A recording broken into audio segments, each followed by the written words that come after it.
Todos, é um prazer enorme.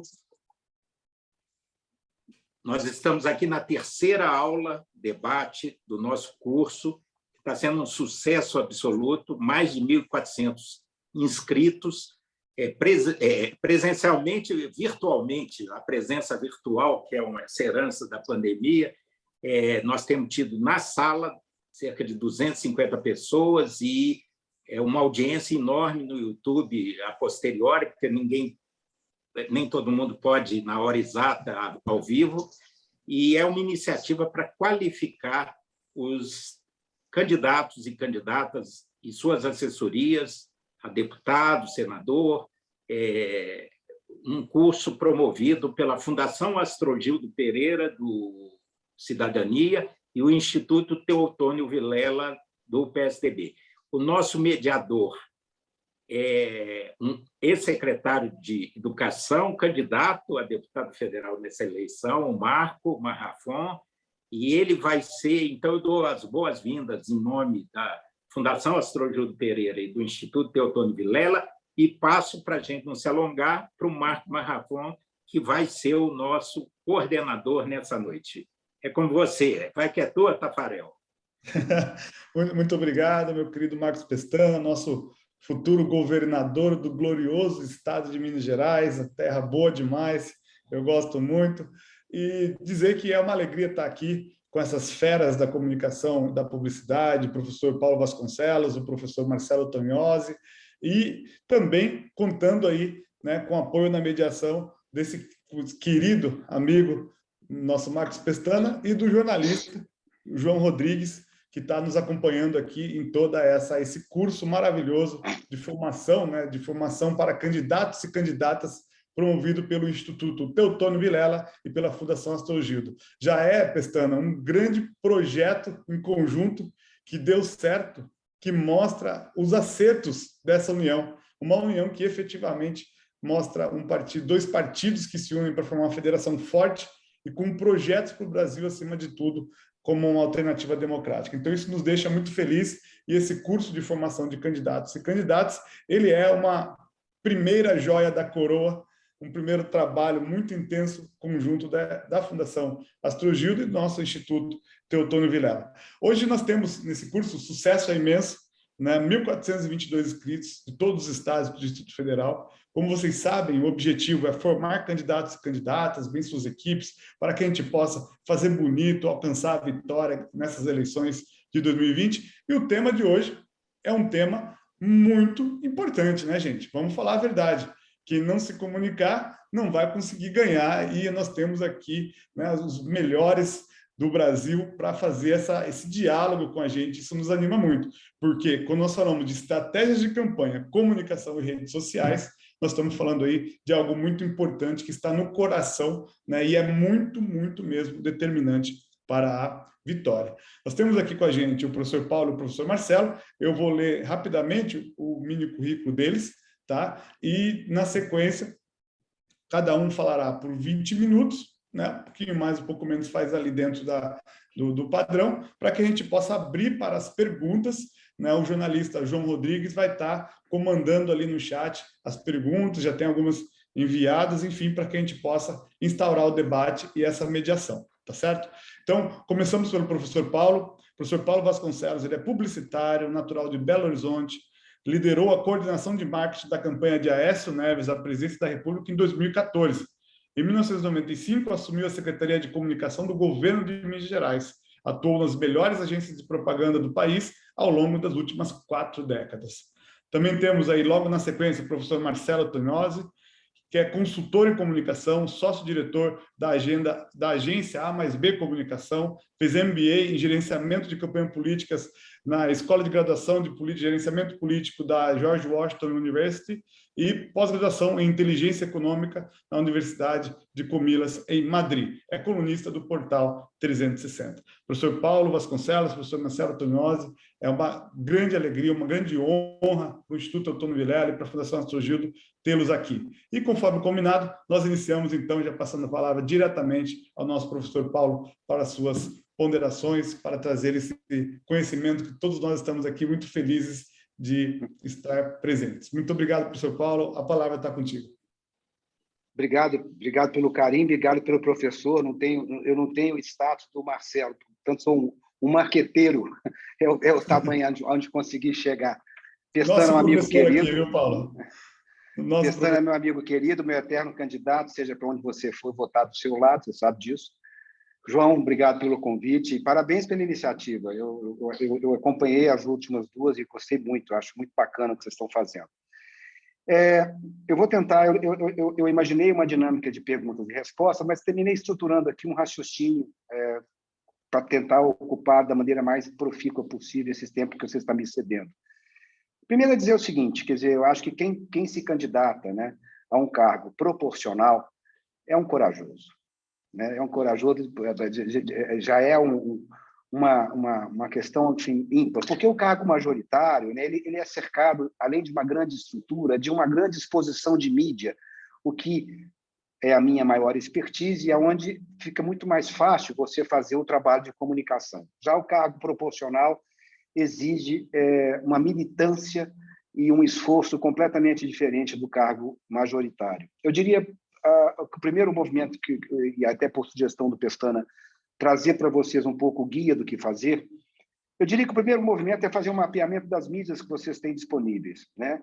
Hoje, você tem os jornais perdendo relevância, muito dificilmente um candidato proporcional tem um bom espaço de TV, mas se tiver é bom.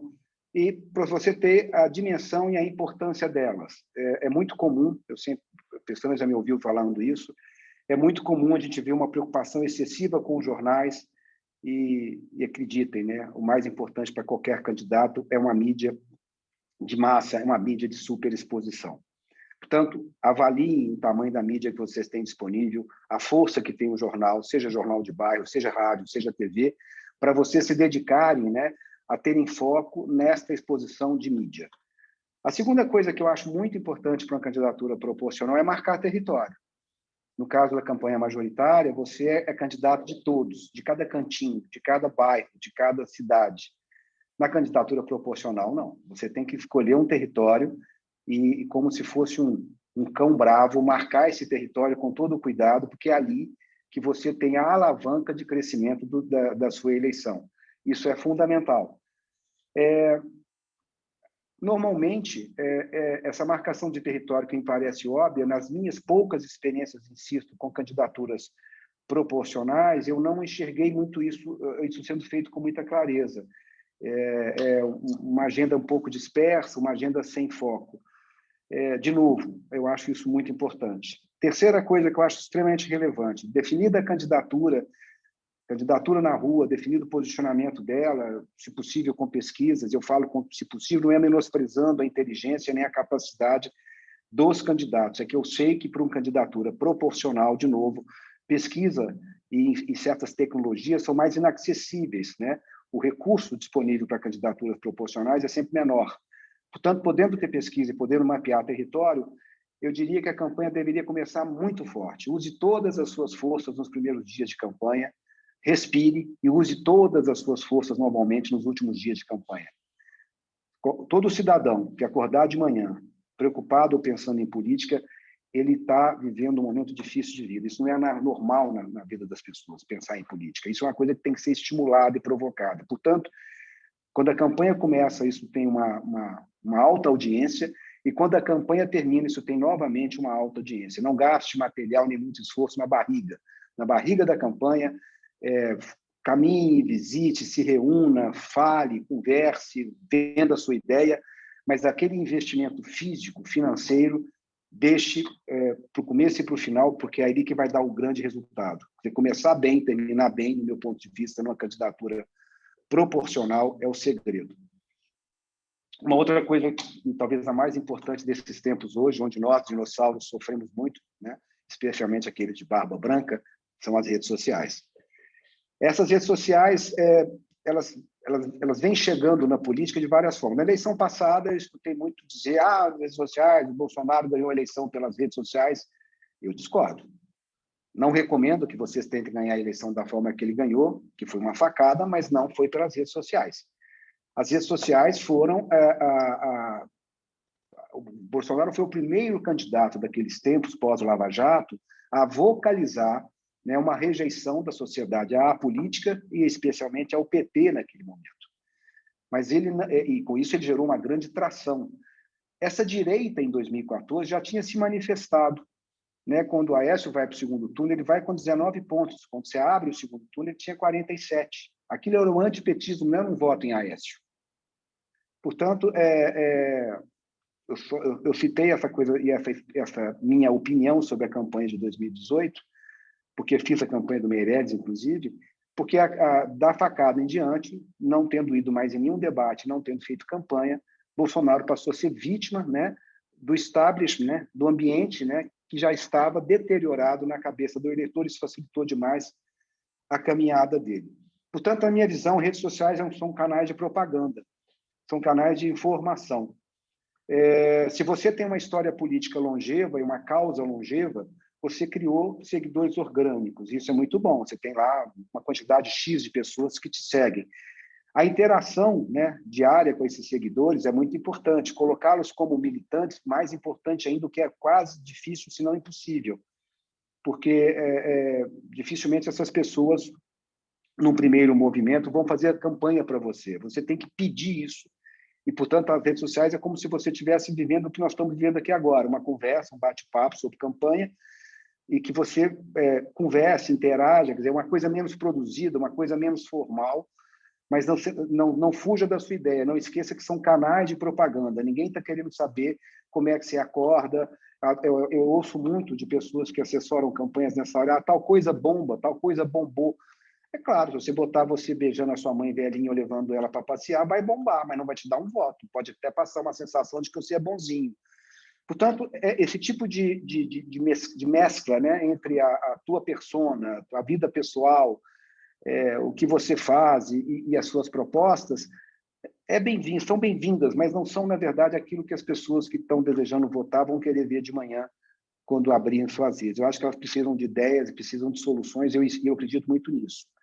Eu acho que essa linguagem fake que nós, marqueteiros, no passado, ajudamos a desenvolver, ela não funciona mais. Para mim, o exemplo da política moderna e mais eficiente está lá, esteve até ontem na prefeitura de Belo Horizonte, chamado Alexandre Calil. Para mim, é o ícone da linguagem moderna.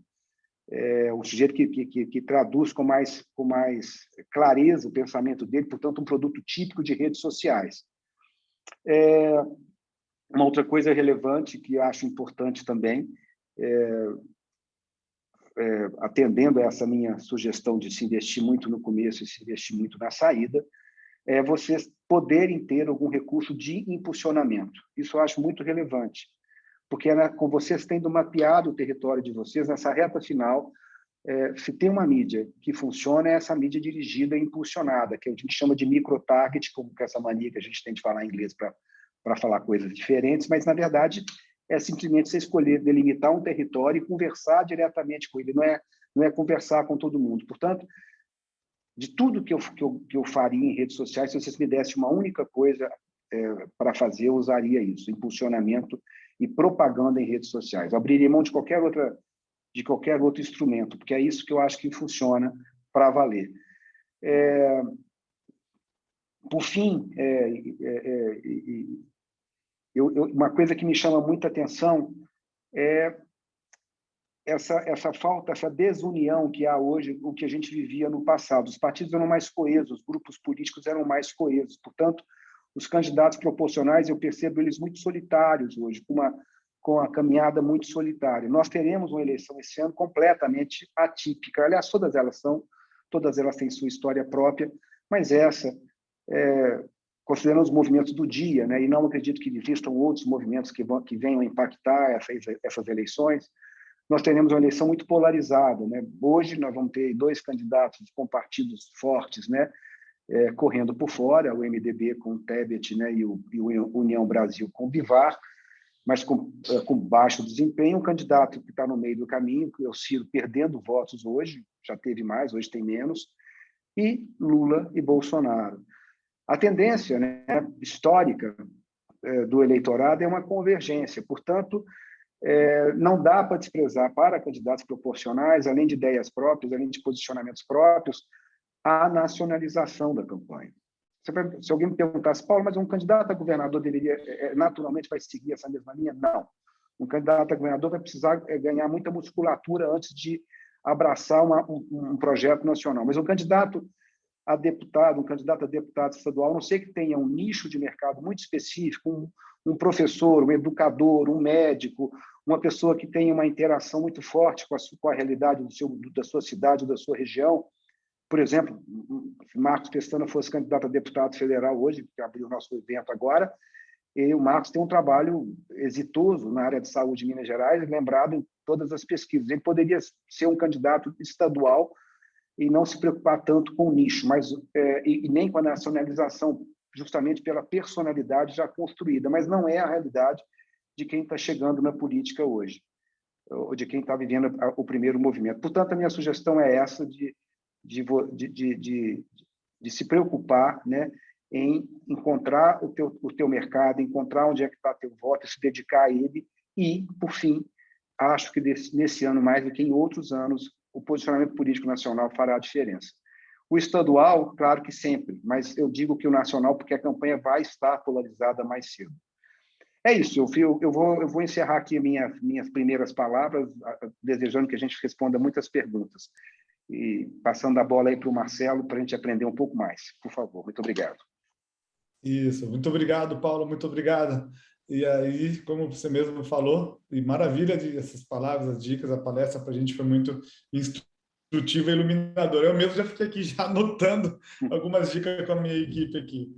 Meu querido professor Marcelo, muito bem-vindo ao nosso curso de formação política. Agradecemos mais uma vez a sua presença e já de imediato passa a palavra. Boa noite a todos.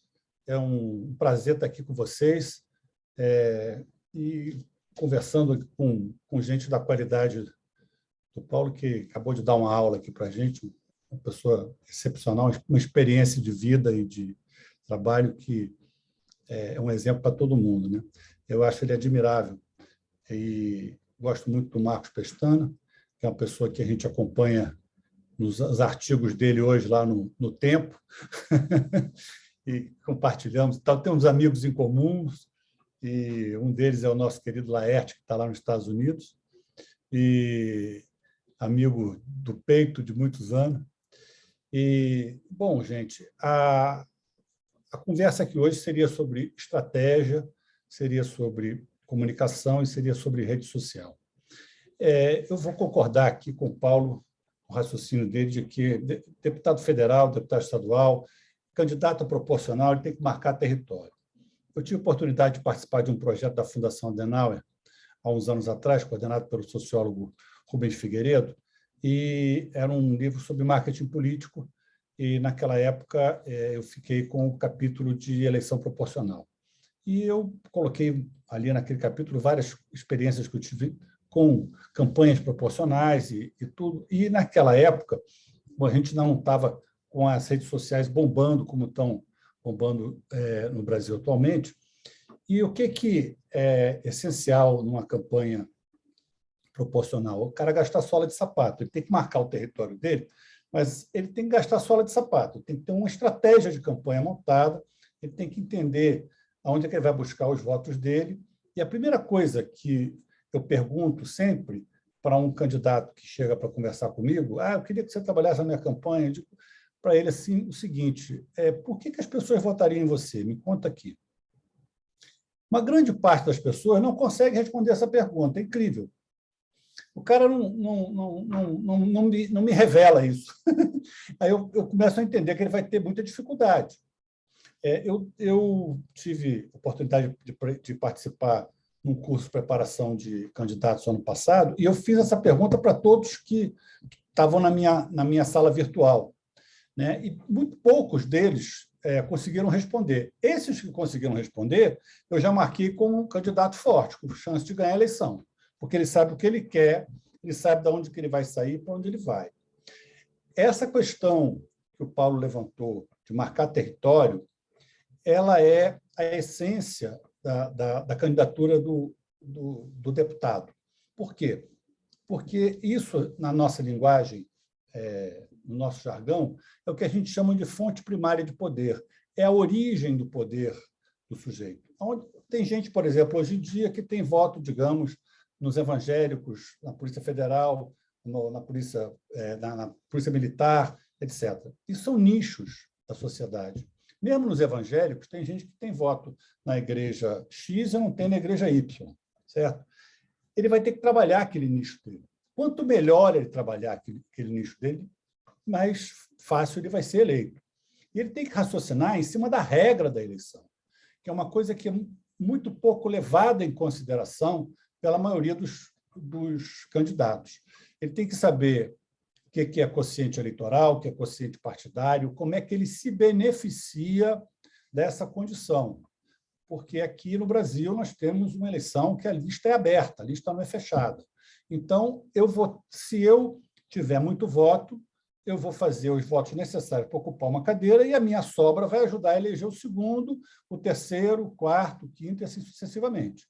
Correto? Eu tenho que entender como é que eu posso me posicionar. Se eu tenho uma, digamos, em Minas Gerais, uma cadeira para deputado federal é 150 mil votos, digamos, e eu sei que eu não vou chegar nos 150 mil, eu tenho que ter um nicho onde eu vou trabalhar que me dê uma garantia de eu ter pelo menos 100, para eu ser puxado pelos primeiros que estão lá, e eu entrar na cota do meu partido e conseguir ir para o Congresso Nacional.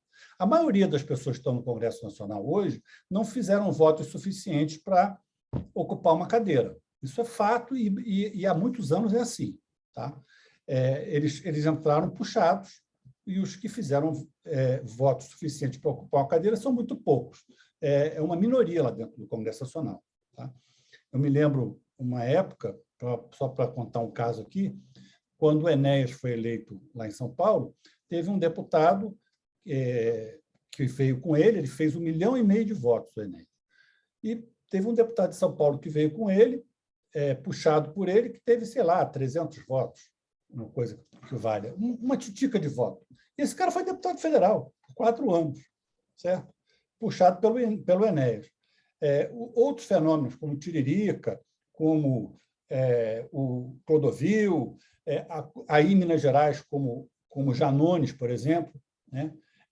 Nós tivemos gente que fez muito voto e puxou voto para que outros fossem eleitos. Então, você tem que sempre pensar na tua estratégia dentro do teu partido, a coligação que ele está, o ambiente da coligação que você está inserido, né, para você montar a sua estratégia, marcar o seu território e aí sim começar a atuar. A rede social é importante porque a rede social hoje substitui a sola de sapato que nós tínhamos antigamente.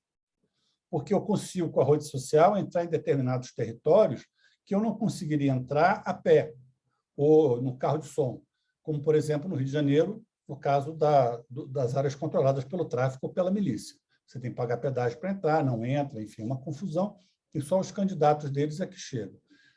Se você consegue, pela rede social, levar até aquela população uma comunicação boa, eficiente, você consegue voto lá, certo? Então, assim, eu imagino muito, primeiro, traçar uma estratégia de campanha. Eu sou candidato a deputado estadual, a minha região do meu estado é tal, eu estou inserido nesse contexto aqui, eu vou buscar voto ali. Definir aonde que você vai, por que a pessoa vai votar em você, a partir de que atributo positivo teu você vai receber um voto. Isso é super importante, você ter consciência disso. Porque, na medida que você tem consciência disso, você trabalha para você bombar o seu atributo e fazer com que ele vire uma atração para as pessoas votarem em você. Certo? Aí você vai criar uma campanha que você vai carrear tudo isso para aquela campanha. Nas redes sociais, você vai trabalhar dessa maneira, no corpo a corpo dessa maneira, a sua propaganda, o seu santinho, a sua camiseta, ou o que for, vai tudo carrear no que a gente chama de unidade de linguagem. Então, só aqui para dar um freiozinho de arrumação aqui, que eu falo demais às vezes. Campanha proporcional.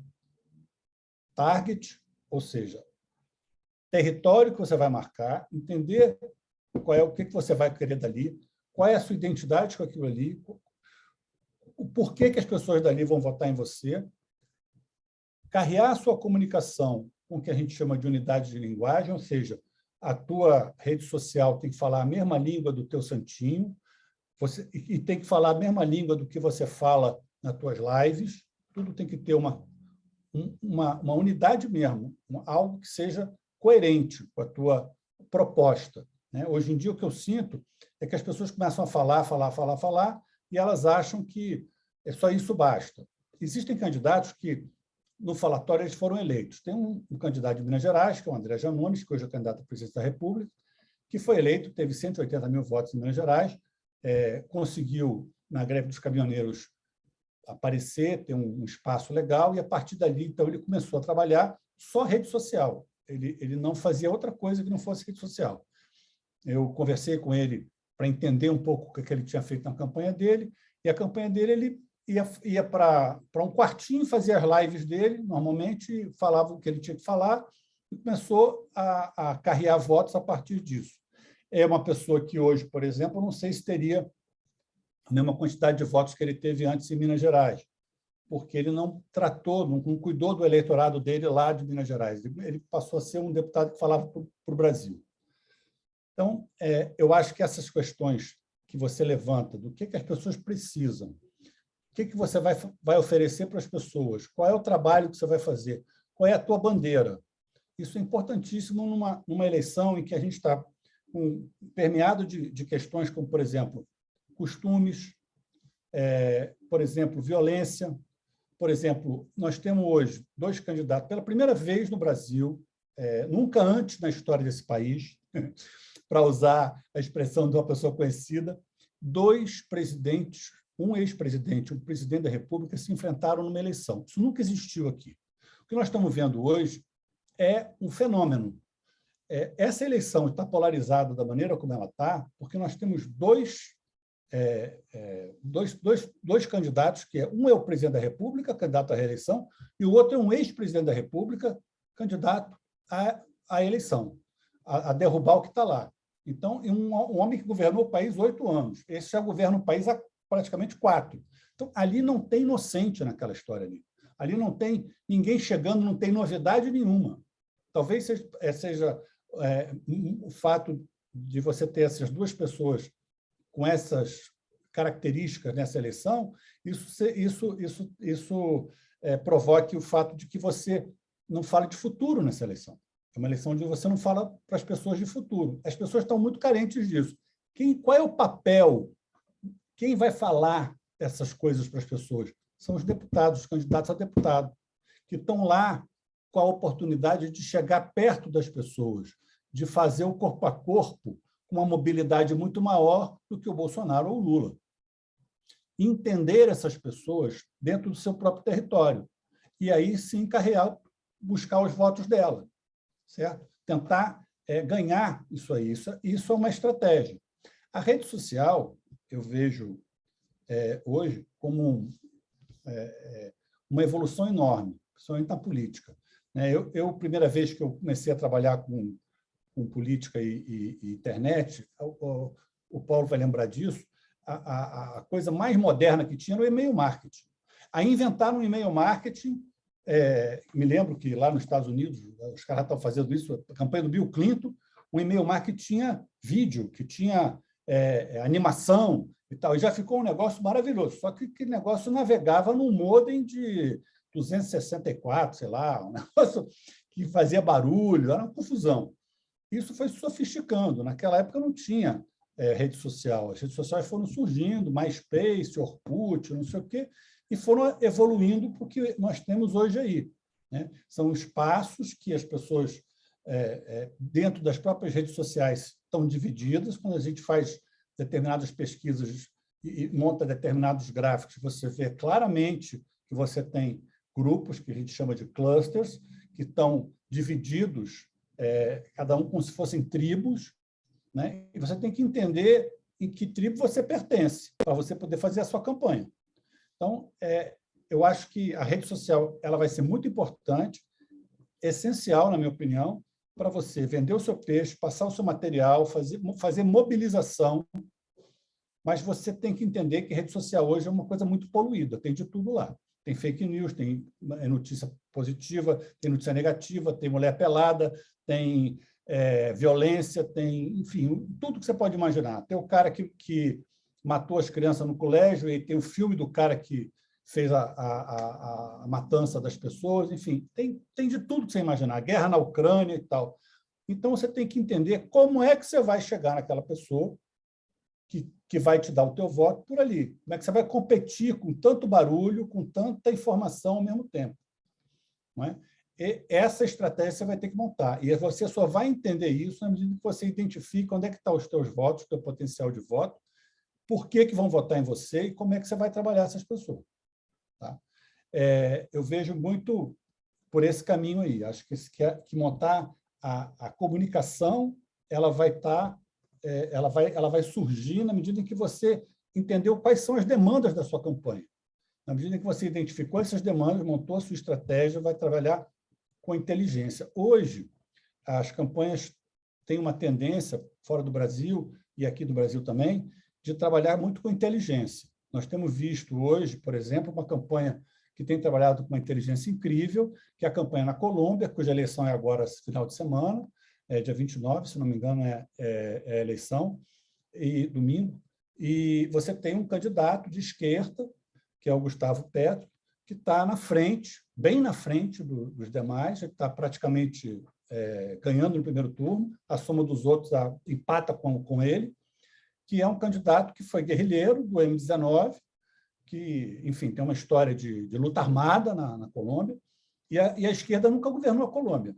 Então, pela primeira vez, esses caras estão chegando lá. E o que eles fizeram? Um trabalho de inteligência. Eles foram identificando, foram trabalhando isso. Já é a terceira vez que o Gustavo é candidato à presidência da República lá na Colômbia, e eles foram identificando, foram entrando por dentro dos adversários, que eram fortes, continuam fortes, mas eles foram tirando deles, foram entendendo como é que as pessoas qual era a demanda das pessoas, e outra, uma esquerda diferente daquela que eles estão acostumados, uma esquerda mais para social-democracia europeia, mais para Boric no Chile, do que para o PT no Brasil.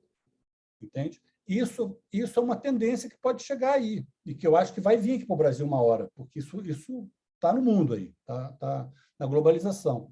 Então, entender como eles entenderam e usar inteligência, gerar inteligência para você aplicar isso na tua campanha. Não sei se eu estou sendo claro, ou estou confundindo vocês, mas, enfim, eu acho que é um pouco por esse caminho. Eu vou pegar carona aqui no meu mestre Paulo Vasconcelos e vou parar por aqui e deixar para as perguntas, que eu acho que as perguntas vão enriquecer mais essa nossa experiência aqui do que eu ficar falando. Muito obrigado. Nós é que agradecemos, professor Marcelo, dizer que o enriquecimento e a riqueza de suas falas já nos deixa aí cheio de esperança essa vitória, e obrigado pelo brilhantismo aí de sua palestra. Então, sem muita demora, eu passo, né, para os nossos mediadores também, junto comigo aqui o nosso futuro governador Marcos Pestana e o jornalista João Rodrigues, para a leitura das perguntas, e para a gente, acredito que o João deve promover a leitura das perguntas ali, Pestana, e a gente já inicia os debates aí com os nossos mediadores. Eu já passo para vocês também o encargo, como eu tinha dito antes, estou com um compromisso aqui, urgentíssimo aqui.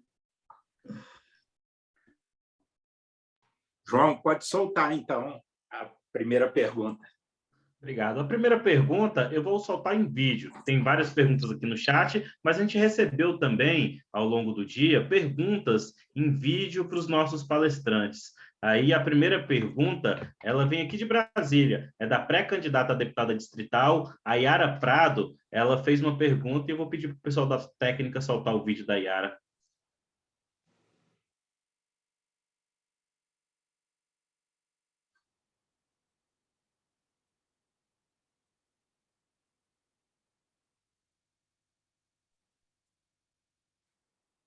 Só um momento. O vídeo da Yara, e eu vou, enquanto probleminha técnico aí, o vídeo da Yara está saindo, pedir para as perguntas, elas podem ser deixadas no chat, no WhatsApp do grupo e também enviadas em vídeo para o nosso WhatsApp. A gente já está aqui com cerca de 20 perguntas. Vou voltar para a Yara. Yara Prado, vídeo.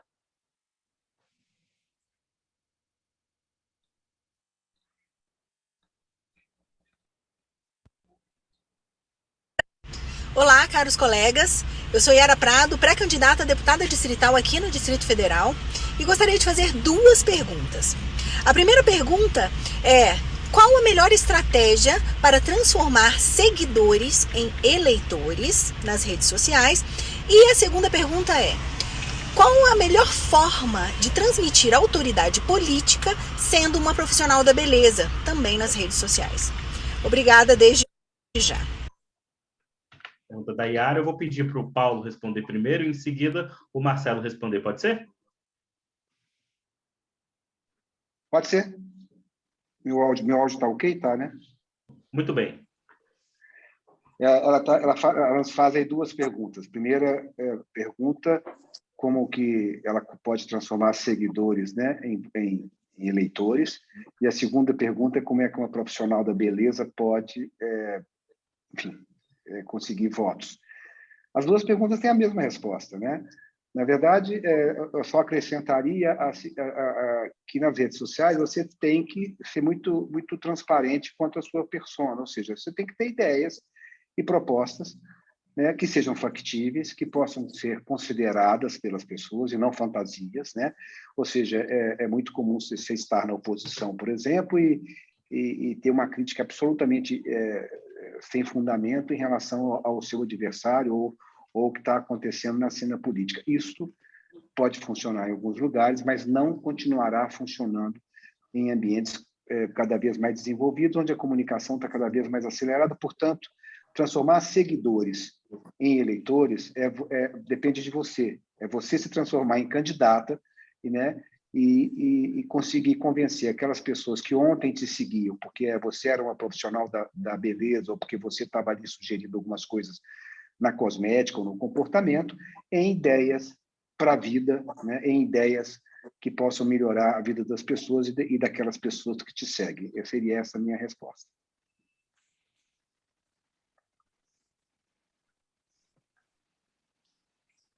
Vai lá, Marcelo. Bom, vamos lá. Yara, é um prazer, boa noite.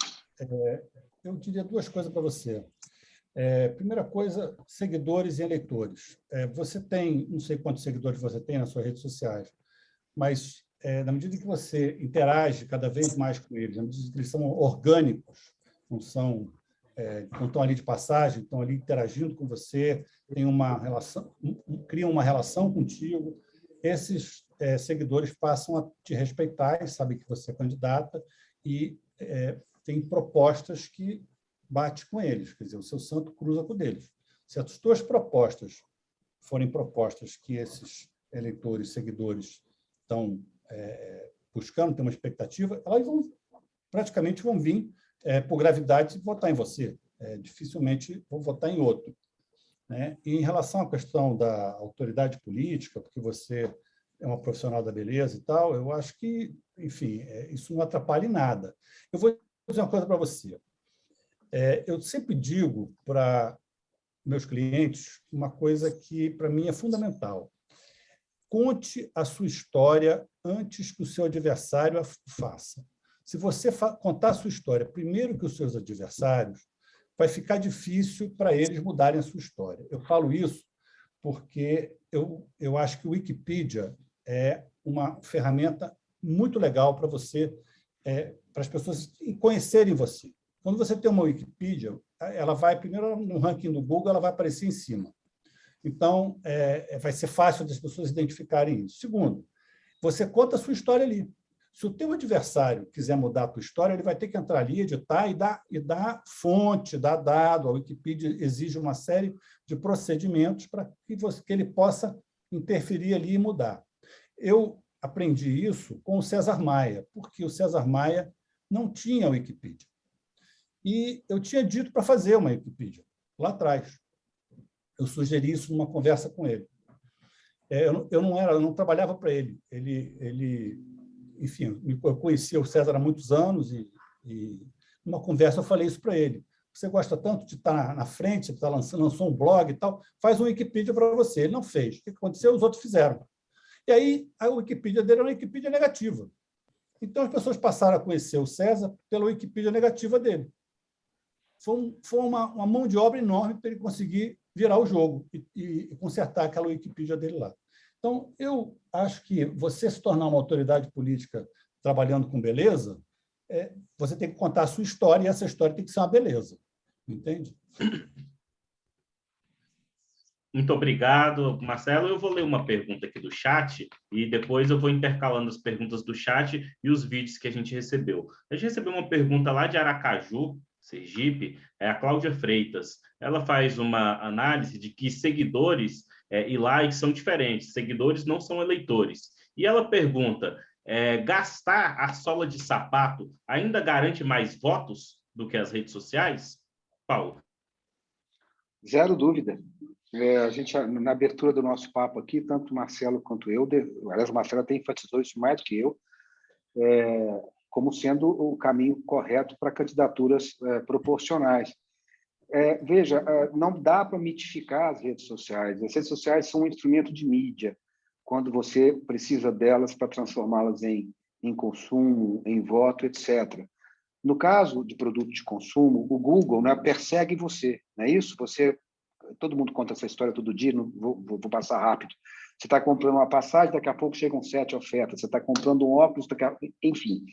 Mas não chega oferta de político, não. Se você não pagar, se você não tiver uma relação orgânica, não vai chegar oferta de político para você. Portanto, o Google não trabalha a seu favor. Ele trabalha contra você. E quanto mais perto das eleições vão ficando as coisas, mais caro vão ficando também os impulsionamentos. Portanto, a sola de sapato é básico, ele é o movimento mais estratégico que um candidato proporcional tem que fazer. Marcelo. Eu considero exatamente isso. Eu acho que você definiu, como a gente falou no início, o teu território, né? Entende o que você vai falar com as pessoas, você tem que ir lá falar com as pessoas. As pessoas têm que olhar para você e olhar no teu olho, e você olhar no olho delas. Depois você pode ir para as redes sociais, interagir, mas elas estão sabendo quem é você, elas pegarem você. As pessoas têm essa necessidade, muitas vezes, de olhar para um deputado e um candidato e falar, eu vou votar nessa pessoa por isso, isso, isso. Ela veio aqui, apertou minha mão, ela conversou comigo, ela me ouviu. Às vezes, o que o eleitor quer é só ser ouvido. E na rede social é difícil isso acontecer. Né? Essa questão aí da sola de sapato, ela é essencial. A rede social ela vai vir como um complemento, como o Paulo falou. Eu concordo inteiramente com o que ele falou, assina embaixo. Ok, eu vou chamar mais uma participação em vídeo aqui agora. Pestana, você queria complementar, Pestana? Não, é só contar um caso. Em Belo Horizonte, a Rádio Itatiaia é a mais popular, absoluta líder de audiência. 2 radialistas foram candidatos a vereador. Uma era uma mulher muito conhecida, a voz. E ela, um dia, me falou, Pestana, você é meu amigo, eu licenciei da rádio, eu não sei o que fazer na campanha. Eu não sei onde ir. O outro tinha um programa de alta audiência esportivo e ele fazia promoções e ia cadastrando os ouvintes. Então, ele criou um arquivo de quem eram os admiradores, e-mail, celular e tal. Esse se elegeu, a outra não se elegeu. Então, eu que já fui candidato, façam, como o Paulo e o Marcelo falaram, demarquem seu território, qual categoria, qual bairro, qual região, e mapeiem, façam, primeiro de tudo, a lista de casamento. Seus amigos de escola, seus amigos de bar, os parentes e tudo, porque tem uma tia sua que mora em outra região, pode não saber que você é candidato. Então, você tem que mapear aqueles que têm motivo para votar em você. Mas vamos soltar o segundo vídeo. Soltar o segundo vídeo é o do Walter Ribeiro. Ele é pré-candidato a deputado federal por São Paulo e ele também gravou um vídeo e mandou aqui para a gente. Walter.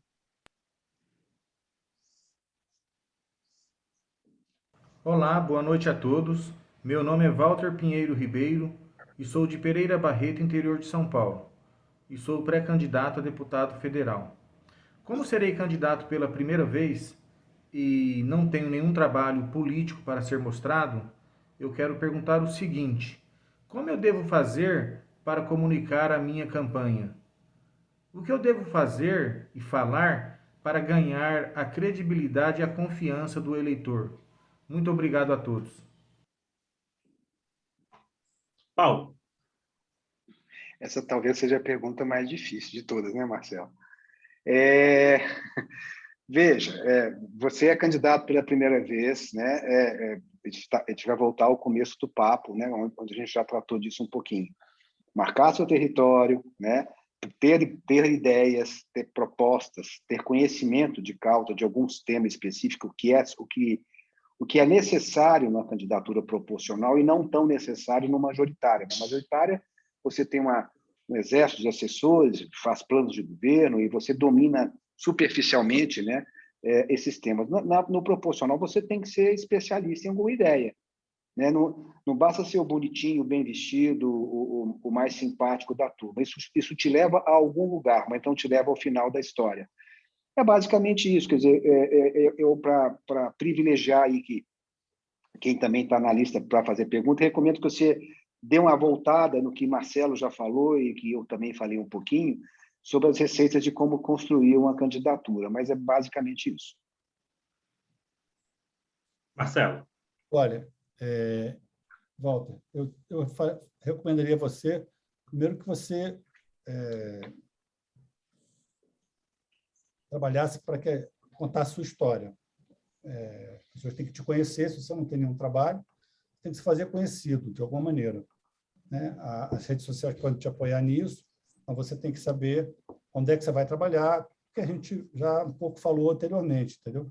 O seu alvo, como você vai construir a sua narrativa, o seu discurso, qual é a sua proposta. Você tem que ter uma proposta, você tem que ter uma meta na campanha, enfim, deputado federal, estadual, é muito isso.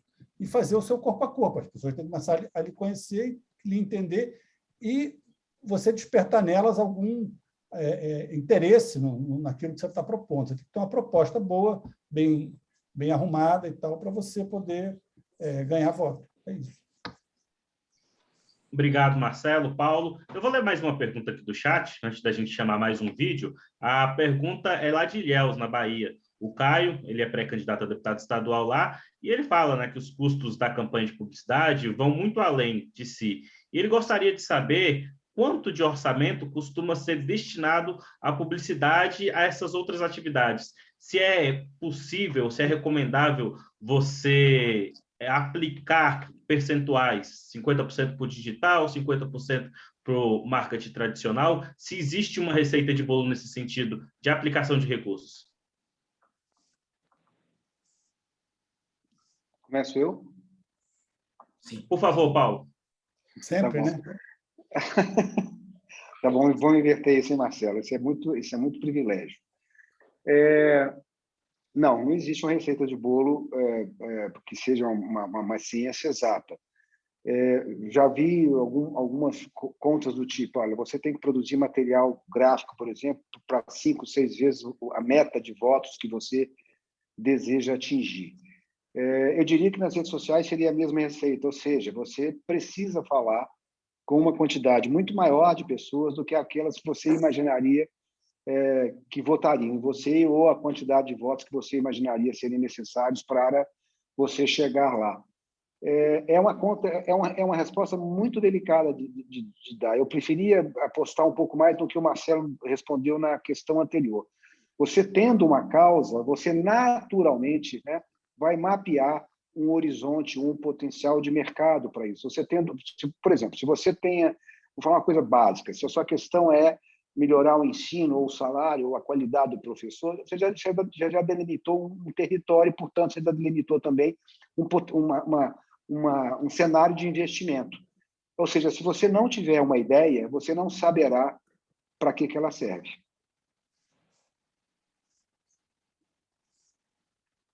Exatamente isso. Perfeito. É isso mesmo. Eu acho que a gente tem orçamento para a campanha, varia de acordo com o tamanho do freguês, com a situação, com a região que você está inserido. Enfim, isso aí, você tem campanhas vitoriosas que gastaram nada, praticamente, um uma titica, e tem campanha derrotada que gastou muito. Então, eu acho que isso é um conjunto de coisas. E vai muito da tua criatividade. Eu acho que candidato, quando ele sabe o que quer, quando ele tem uma bandeira, quando ele tem uma proposta, quando ele tem um alvo marcado, o território para onde ele sabe que vai atuar, a tendência é ele gastar menos em termos de dinheiro, porque ele vai ter também um exército de voluntariado ali trabalhando para ele, isso dilui o custo, certo? Muitas vezes também, e acaba que consegue fazer um bom trabalho. Esse orçamento de digital, de analógico, disso, daquilo, outro, isso varia muito de região para região, enfim, questões geográficas, um monte de coisa. Não é uma coisa simples de você fazer. Ok, eu vou chamar o vídeo 3 aqui, a gente vai lá, voltar para Aracaju. A Cristina mandou um vídeo aqui para a gente também. E, Marcelo, eu já vou pedir para você responder primeiro essa, e o Paulo responde em seguida. Por favor, o vídeo da Cristina. Olá, sou Cristinicia, da Aracaju, Sergipe, pré-candidata a deputada estadual. Minha pergunta é: a internet é apenas para os midiáticos? Como ficam os políticos tradicionais? Vamos lá, Marcelo? Vou começar com você agora e o Paulo em seguida. Olha, Cristina, boa noite. Cristina, é o seguinte, a internet é para todo mundo, acho que não tem nada democrático que a internet. O que vai diferenciar é a sua capacidade de utilizar essa internet a favor da sua campanha. Acho que tem muita gente que acha que basta entrar na internet, ser um influencer e tal, que vai ter muito voto. Muitas vezes não. As pessoas confundem entretenimento com proposta. Entretenimento é uma coisa, política é outra. Acho que você pode até usar entretenimento para fazer política, mas você tem que saber como é que você vai trabalhar isso aí. Eu acho que a internet é para todo mundo. Ela talvez seja o espaço mais democrático que nós temos aí atualmente, né? E acessível a todo mundo, né? É um pouco isso. Eu concordo com o que o Marcelo falou, já que ele respondeu 92% da pergunta, eu vou só acrescentar 8%. Quer lembrar da experiência recente do Luciano Huck. O sujeito tem quase 8 milhões de seguidores nas redes sociais. Ele fala para 60% da audiência de TV, que não é pouca coisa, todo dia, todo final de semana. E na candidatura dele a presidente, ele não passava de 6 pontos. Por outro lado, a legislação que está aí é uma legislação, sim, que privilegia, né, nível de conhecimento e privilegia quem tem grana. A grana ficou para trás. Até 2018 era permitido o autofinanciamento, isso acabou. O sujeito só pode financiar a sua candidatura com até 10% do que ganhou, do que botou no bolso no ano anterior. Portanto, mesmo assim, você continua privilegiando quem tem grana, e acho isso um viés da legislação terrível. A legislação anterior, e o Brasil tem mania disso, jogou água fora com bebê dentro. O financiamento privado, na minha opinião, ele é mais democrático do que hoje essa política estatizada na mão dos presidentes de partido. Mas enfim, o Marcelo falou tudo, a internet é para todo mundo. E no assunto política, você não tem que ser celebridade, você tem que ter ideia, proposta. Obrigado. Eu vou chamar mais uma pergunta aqui do chat. Vamos a Minas Gerais agora. A Débora Lobse, ela é pré-candidata a deputada estadual, a Débora, e ela fala que existe uma quantidade de pautas, ela pergunta se existe uma quantidade de pautas indicadas para trabalhar numa candidatura proporcional. É possível trabalhar somente uma de maneira intensa e tangenciar as outras? Vou começar com você de novo, tá, Paulo? Tá bom. É possível, sim. Nas candidaturas proporcionais é até uma característica. Eu, por exemplo, voto e adoro votar, e sempre busco votar em alguém que represente um sentimento meu num segmento que me pareça relevante. Nós temos uma realidade recente, independente de gostar ou não, e isso não faço aqui juízo de valor. Nós temos na candidatura presidencial de 2018, o presidente ganhou quase que uma pauta única. Ou seja, isso não é um problema, isso é uma circunstância. Isso não é um defeito, isso é simplesmente você saber aonde você está. Eu queria, Marcelo, roubar um pouquinho mais de tempo aqui, só para acrescentar um detalhe. As candidaturas proporcionais, elas têm uma fragilidade grande de um instrumento que a gente adora, né, Marcelo, que é pesquisa. A pesquisa para candidaturas proporcionais custa muita grana, e a explicação é complexa, mas é porque você tem que ter uma variância, quer dizer, uma proporcionalidade, né, de campo, né, infinitamente maior do que 2.000 entrevistas que decidem um voto para presidente. Portanto, na ausência disso, você tem que construir um projeto e ter uma identidade com uma causa. Aí você vai conversar com quem presta atenção no que você fala. Exatamente isso. Débora, eu acho que você pode ter uma proposta só e ser muito bem, ou você pode ter... Eu acho que repare, não é isso, na minha opinião, que vai definir o que você vai... se você vai ter voto ou não, o que vai definir o que você vai ter, se você vai ter voto ou não, é uma coisa anterior, é como você se preparou para aquilo ali. Eu reparo muito assim, o seguinte, muita gente quer entrar para a política e tal, quer fazer campanha, etc., mas as pessoas não se preparam para isso. As pessoas têm que se preparar para isso. Eu acho que a primeira vez que eu vi um curso de formação política na minha vida foi o curso que o Álvaro Vale montou, não sei quantos anos atrás. Ele me chamou para mostrar lá no gabinete dele o curso dele. O Álvaro já morreu, ele foi o fundador do PL, enfim, era um diplomata, um deputado pelo Rio de Janeiro, um homem fino, extremamente inteligente, vivido. E ele, então, fez um curso de formação política que eram uns VTs, né? Era um fita de VT, né? VHS. E a primeira vez que eu assisti um negócio desse na minha vida, era engraçado porque as pessoas iam fazendo o curso e iam pegando o tom de voz do Álvaro, que era uma voz assim e tal. O Paulo lembra disso, com certeza. Então, assim, as pessoas têm que se preparar, Débora, para fazer política. Se a gente não se prepara para fazer política, a gente vira massa de manobra, entendeu? Se você quer ser um deputado independente, está aqui o Marco Pestana, que é um exemplo disso.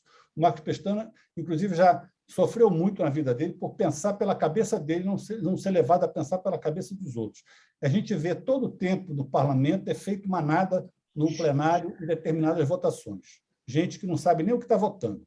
Então, pessoas que pensam, que sabem o que querem, que se prepararam para aquilo, como o Marcos aqui, são pessoas que fazem a diferença. Essas pessoas são as pessoas que vão conseguir alguma coisa.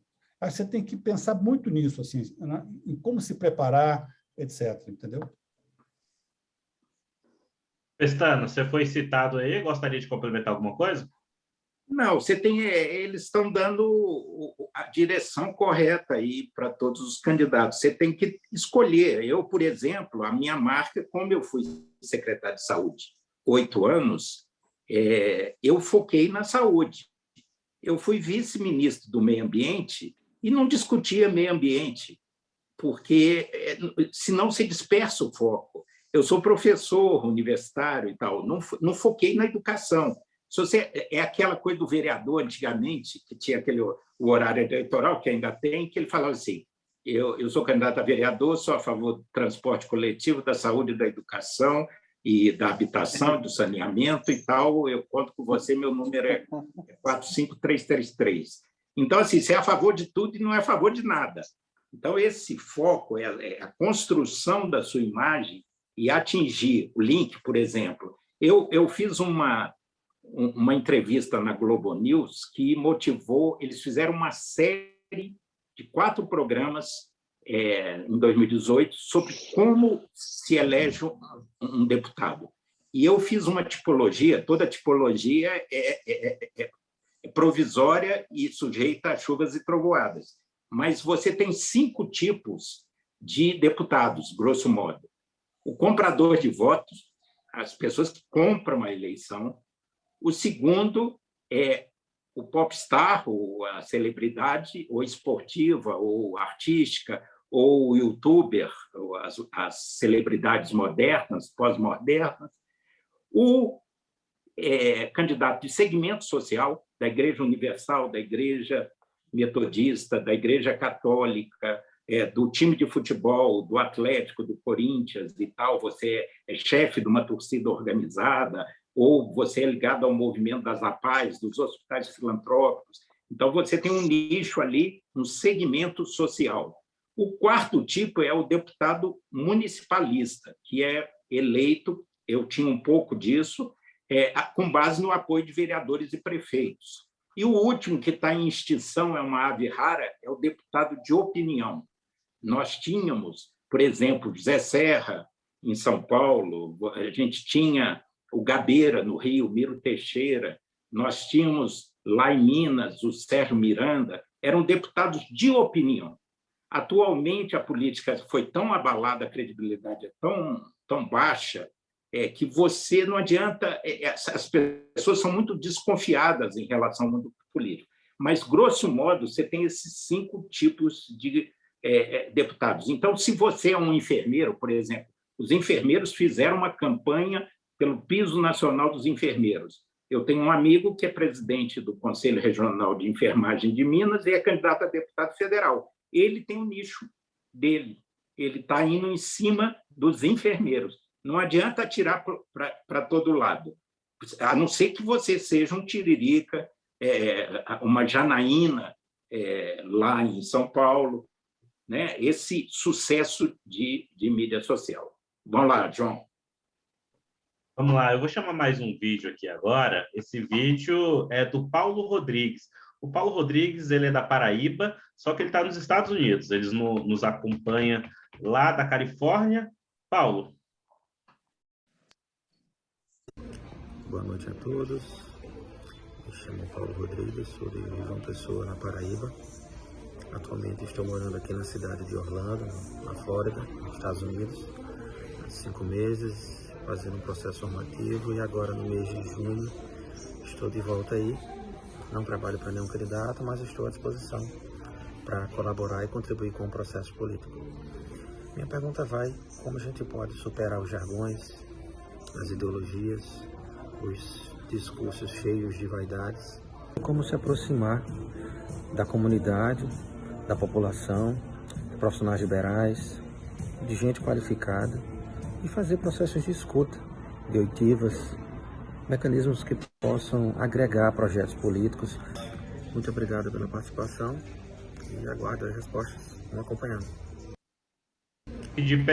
Vou pedir perdão pela minha falha, eu falei Califórnia, mas é Flórida. A participação da Califórnia é a próxima, que a gente vai ter em seguida, mas eu vou pedir para a gente começar agora com o Marcelo. Pode ser, Paulo? O Marcelo começa e você complementa. Paulo, boa noite. Aí você na Flórida. Veja só, primeira coisa, isso que você falou, a gente tem que entender o país que a gente vive, né? Nós temos 80% do eleitorado brasileiro que ganha até 5 salários mínimos. Essas pessoas têm, na sua maioria absoluta, baixa escolaridade, baixa renda e baixa capacidade cognitiva, justamente por não ter frequentado a escola ao tempo correto. Então, o que acontece hoje? Nós só vamos passar essa fase aí, que te incomoda tanto, quando a gente resolver tomar uma decisão de Estado, investir em educação, fazer com que as pessoas fiquem mais tempo na escola, que as pessoas aprendam e que as pessoas comecem a ter mais discernimento, e aí valorizar mais determinados discursos, determinadas propostas, do que outras que são mais passageiras. O horizonte do eleitor hoje é um horizonte muito curto. Ele está pensando hoje, por exemplo, com o aumento da fome, com o aumento das dificuldades que as pessoas estão vivendo, dificuldade para pagar conta de luz, a dificuldade para botar gasolina no carro, a dificuldade de transporte público, de tudo que nós estamos vivendo hoje em dia. A maioria, gente que está abandonando o plano de saúde porque não tem mais como pagar esse plano de saúde, a preocupação dessa pessoa é de um curto prazo, é muito curtíssimo prazo. Então, assim, essa situação a gente só muda num prazo mais longo com a educação. O Darcy Ribeiro tentou fazer isso lá atrás, com a escola dele, o CIEP, que era um modelo de escola de tempo integral. a escola dele acabou não indo para frente, porque foi uma decisão, vamos dizer, política, e não uma decisão de Estado manter aquele modelo lá. Enquanto a gente não tiver essa consciência, nós vamos ser obrigados a conviver com essa situação que você acabou de criticar aí. É isso. Um abraço para você. Eu acho que o Marcelo já respondeu a pergunta, então vou me permitir aqui fazer um desabafo. Eu resisto com muita energia a toda crítica que se faz à classe política de maneira generalizada, de maneira descomprometida. Político não sobe em árvore, quem coloca ele lá somos nós. Portanto, nós, cidadãos, né, é que escolhemos quem está lá. E esse tipo de discurso, né, se você está na Flórida ou está na Califórnia, não importa onde você esteja, eu vou rechaçar esse tipo de discurso sempre. Eu acho um perigo para a democracia. Quem deseja que a democracia seja desqualificada começa com esse papo que fica no subtexto de que o cidadão não sabe votar. O cidadão vota exatamente como o Marcelo acabou de dizer. E você pode, né, no seu mundo, né, fazer uma catequese. Eu faço. Eu sou um profissional, ganho dinheiro fazendo campanha, mas dentro da minha casa eu tenho debates assim, alucinados, né, alucinantes com os amigos, pensando em testemunha dos nossos bate-bocas, tá certo?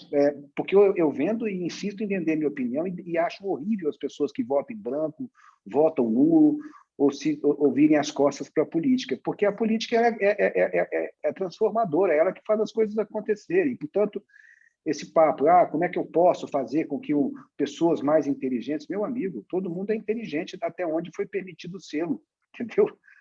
Portanto, você que tem que ser capaz de explicar para as pessoas, e aí sim, nós estamos falando de um evento de comunicação, eu e Marcelo, você que tem que ser capaz de explicar para as pessoas suas ideias, e se você não está se fazendo entender, o problema é seu.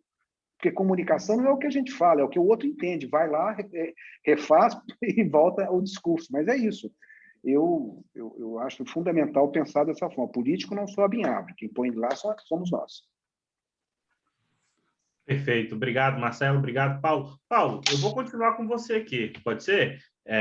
O Luiz Eduardo, mais uma pergunta do chat aqui, ele volta a falar sobre a questão dos iniciantes. Ele coloca aqui que o processo é bastante desleal com os iniciantes. E ele fala que os pré-candidatos devem ousar. Em que sentido os candidatos iniciantes e como eles podem ousar para serem mais conhecidos e terem sucesso nas urnas? Olha, eu não sei se eu discordo dele. Em tese, né, todos nós que estamos aqui fomos iniciantes em alguma coisa na vida, né? Ou estamos sendo iniciantes em algum momento das nossas vidas. Estamos recomeçando, né?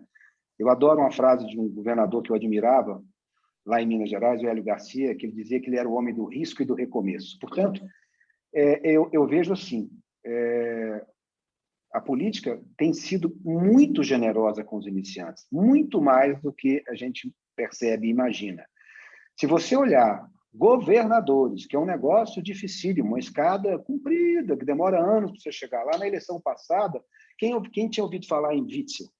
Bolsonaro, Zema, Ibanez, Eduardo Leite, talvez, alguém lá no Rio Grande do Sul, mas nós aqui não sabíamos que ele existia. Portanto, a política tem sido extremamente generosa. Tabata Amaral, Janaína Pascoal, Josh Haussmann, ou seja, é muita gente que na carona de uma onda, né, soube surfar nela. Portanto, não acho que a política bloqueie a novidade. Eu acho, de novo, que a estratégia é que sempre tem que ter ideias, tem que mandar ver, tem que fazer acontecer. Eu penso igual. Eu acho que você tem aí a questão da oportunidade e a questão da comunicação eficiente. Se você entende a oportunidade, entende como fazer aquela comunicação, vou te dizer uma coisa. Nunca esqueça disso. Pedir voto é uma ação de persuasão. É você convencer alguém de alguma coisa. Você convencer alguém a te dar o voto dele, a confiar em você. E toda ação de persuasão é uma ação de comunicação. Então, uma coisa está ligada com a outra. A política vai ser sempre comunicação. E se você souber fazer isso bem, você já está usando. Você já está inovando. Já está conquistando. Essas pessoas todas, a Joyce mesmo, para usar o exemplo do Paulo, que foi eleita por São Paulo, ela é uma jornalista, trabalhou na Veja e tal, e ela fez todo um trabalho de persuasão em cima das coisas que ela acreditava, e que ela conseguiu um espaço. A Janaína Pascoal fez a mesma coisa. Ela foi lá no Congresso, ela brigou pelo impeachment, ela tinha aquela cabeleira que ela fazia assim, a cabeleira para lá e para cá, tinha fotos incríveis e tal, virou musa dos velhinhos lá de São Paulo, dos advogados de São Paulo, Miguel Reale e Bicudo, etc. e tal, e ganhou relevância, mas ela tinha o que dizer. Ela fazia uma boa comunicação e conseguiu persuadir as pessoas, convencer as pessoas a votar nela. Então, eu acho que ousar é ter boas ideias, é saber se colocar, enfim, trabalhar pensando nisso. Como é que você vai usar a persuasão?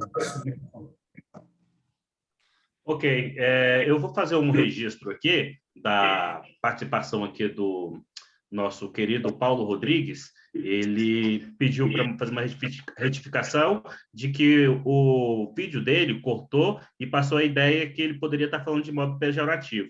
E ele quis saber apenas como aproximar os debates e os anseios da população e evitar discursos e jargões ideológicos. Então, está retificado aqui, Paulo. Obviamente, a intervenção do nosso professor Paulo Vasconcelos aqui foi para esclarecer para todos, no momento amplo. A gente agradece e espero continuar contando com você aí, o Paulo Rodrigues.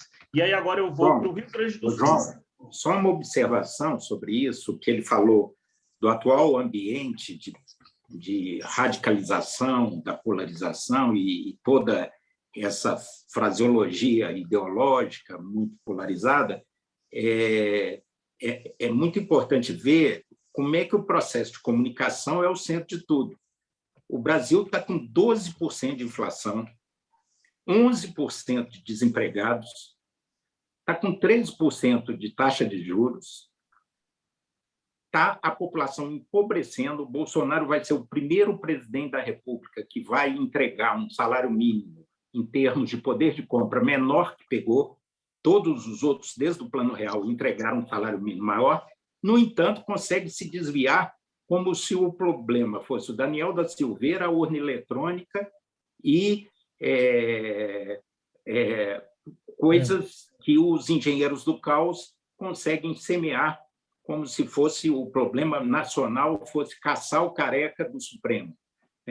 Então, desvia-se da agenda real para fazer factoide de má qualidade, fake news, e tirar a atenção dos problemas reais. Eu acho que todo mundo tem que se colar no interesse verdadeiro da população e ter uma comunicação eficiente tem que ser focada, porque o nosso sistema político é o pior do mundo. Eu sou especialista nisso, fui de 4 comissões de reforma política. Na França, nos Estados Unidos, na Inglaterra, você tem um deputado no distrito, é um pequeno território onde você vai na missa, vai no bar, tem a vizinhança, você disputa próximo.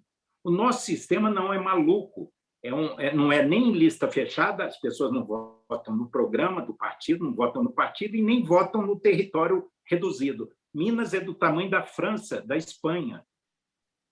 Você tem 16 milhões de eleitores, você tem que sair correndo. Se você não focar, por exemplo, não segmentar seu impulsionamento, você vai perder, porque vai dispersar num mundo de ruídos, como o Paulo e o Marcelo alertaram. Obrigado, Pestana. Agradeço ao Paulo Rodrigues também, o Paulo Vasconcelos. E aí agora mais uma pergunta aqui do Rio Grande do Sul. A Bianca Silva, ela trabalha lá na equipe do pré-candidato ao governo lá do Eduardo Leite, e ela pergunta aqui o seguinte: a que ponto eu posso colar a minha imagem, ela também quer ser deputada estadual lá, numa eleição majoritária? Seria uma boa estratégia? Pergunta da Bianca. Vamos começar com você, Paulo? Claro. A gente falou disso agora há pouco. Veja bem, se você fizer todos os protocolos já ditos aqui pelo Marcelo, e complementados por mim, sim, você deve colar sua imagem na candidatura majoritária, Porque, na verdade, você está colando a sua imagem em alguém que tem muito mais importância, muito mais relevância, muito mais mídia do que você. E, portanto, isso pode facilitar a tua vida. Essa escolha só deve ser feita depois que você fizer o protocolo dito pelo Marcelo, e vou repeti-lo todo aqui, né? De lançar uma candidatura, de ter um propósito, de ter uma causa, de ter uma comunicação que toque o coração das pessoas. Portanto, não inverta essa ordem, porque você vai sumir. Eu concordo inteiramente. Acho que, uma vez que você definiu, você pode colar com o majoritário, ele vai te puxar. Já aconteceu várias pessoas eleitas com um governador, um presidente, um político forte, botando a mão no ombro e pedindo voto para essa pessoa também. Mas essa pessoa tem que ter uma meta, um foco, enfim, ela tem que representar alguma coisa, senão ela vai chegar lá no Congresso e não vai ser nada. A gente cansa de ver isso aí.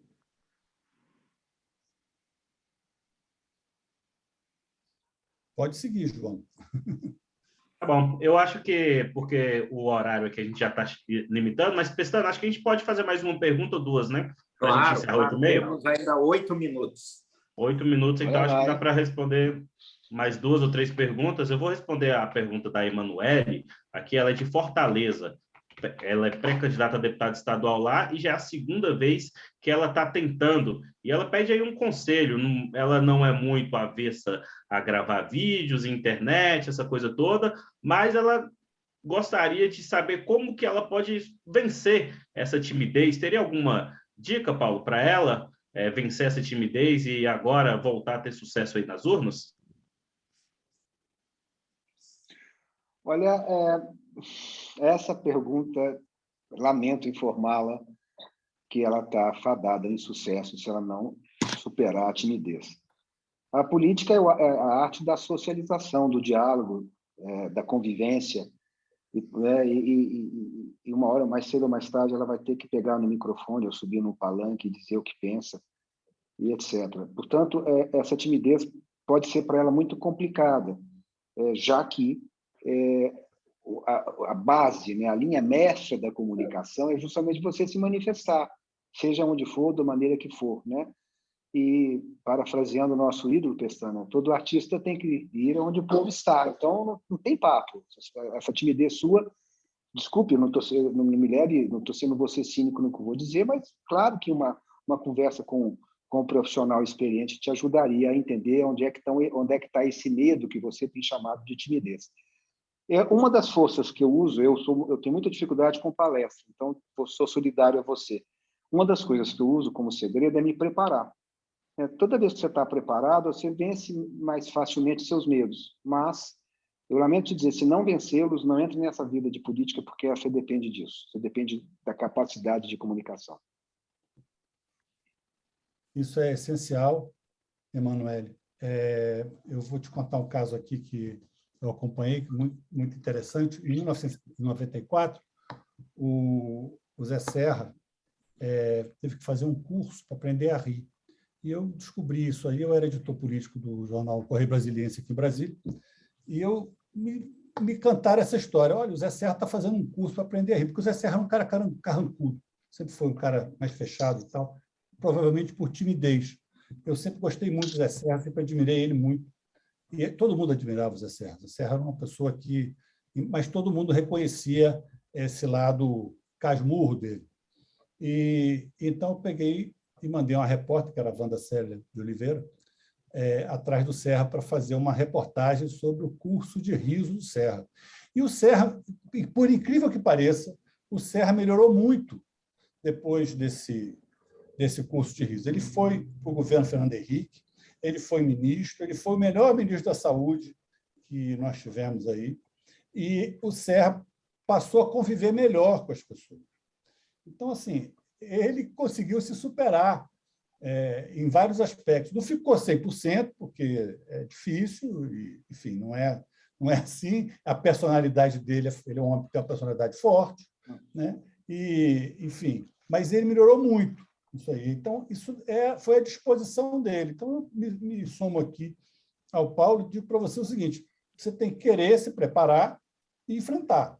Se você realmente tiver um bloqueio total disso aí, é melhor você não ir, que aí vai ser derrota na certa.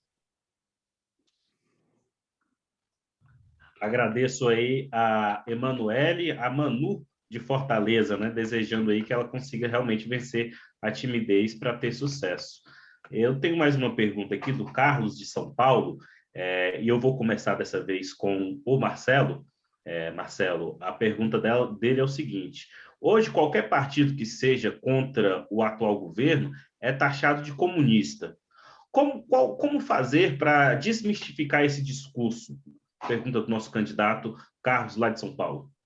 Ô, Carlos, e todos os partidos que são contra o governo dizem que ele é fascista. É a mesma coisa.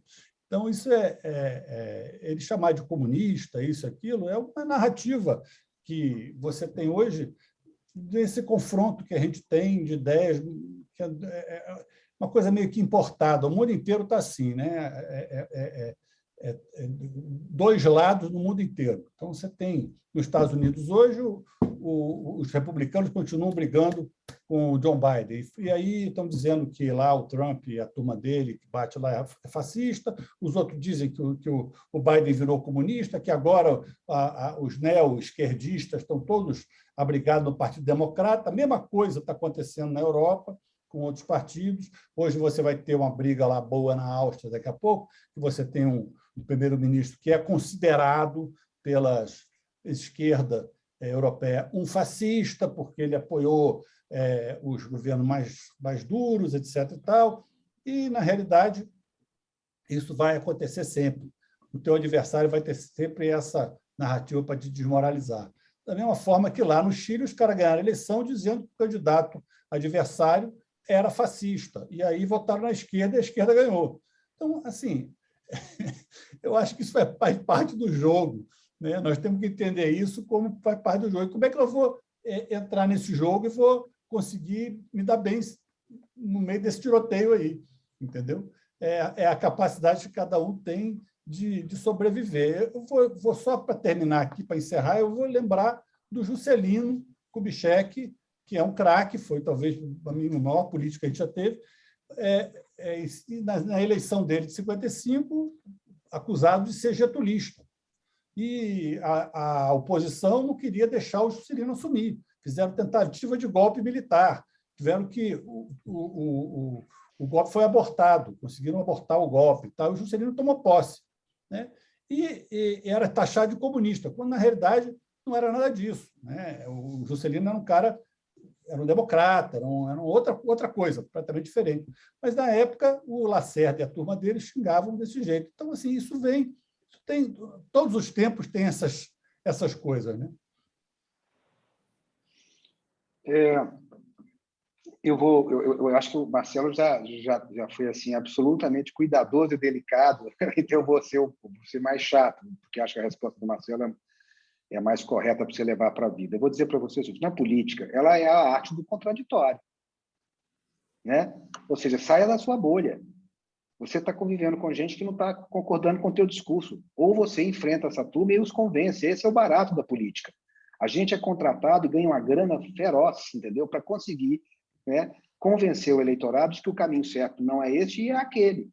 Isso é o nosso trabalho, é o meu trabalho, é o trabalho do Marcelo, do Pestana, é o trabalho do partido. É isso que a política faz, tentar convencer.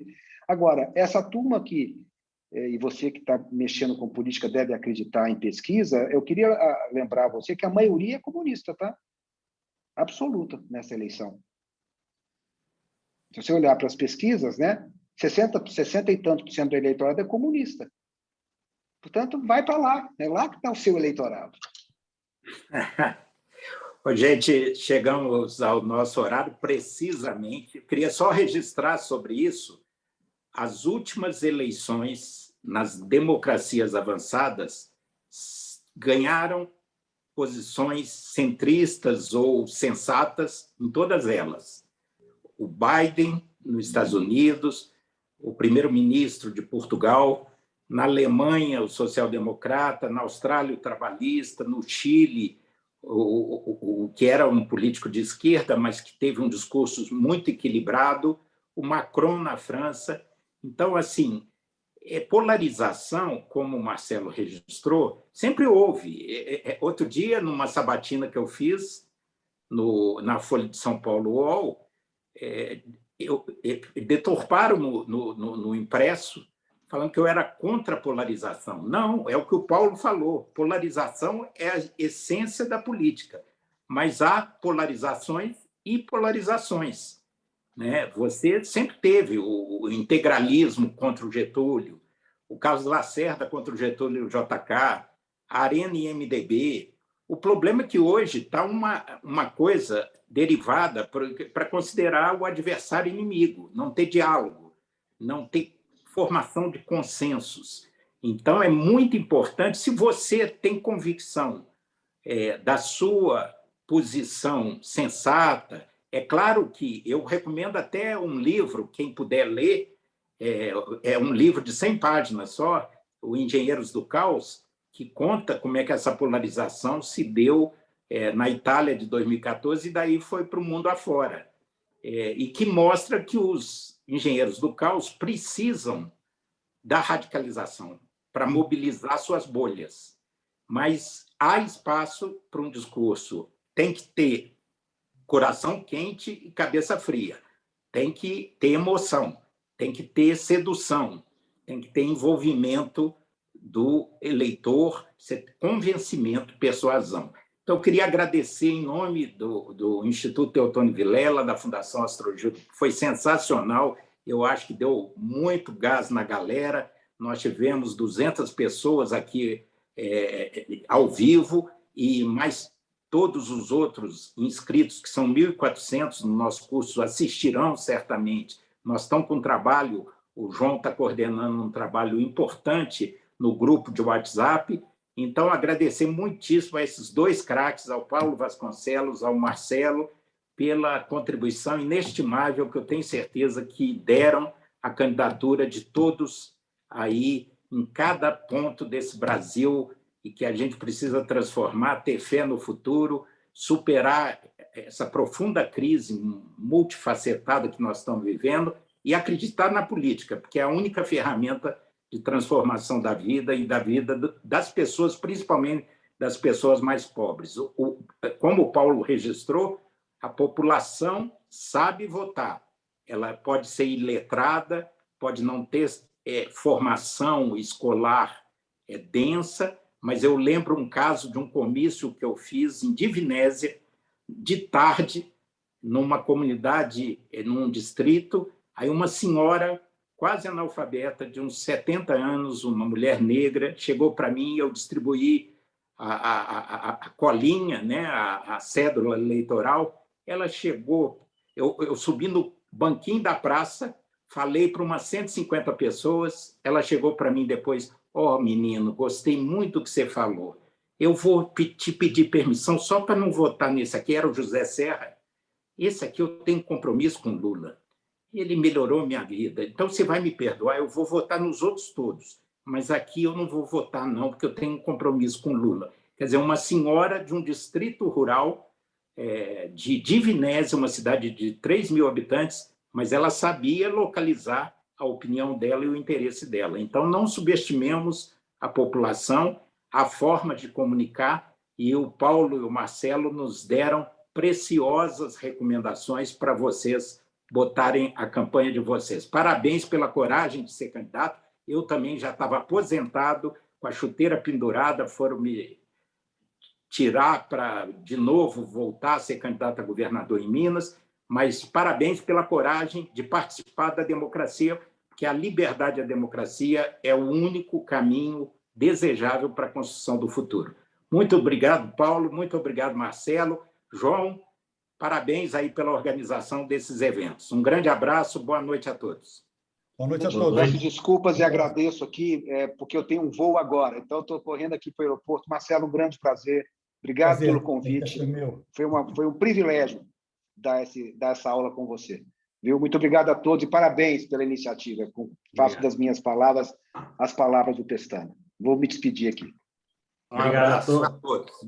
Obrigado a todos.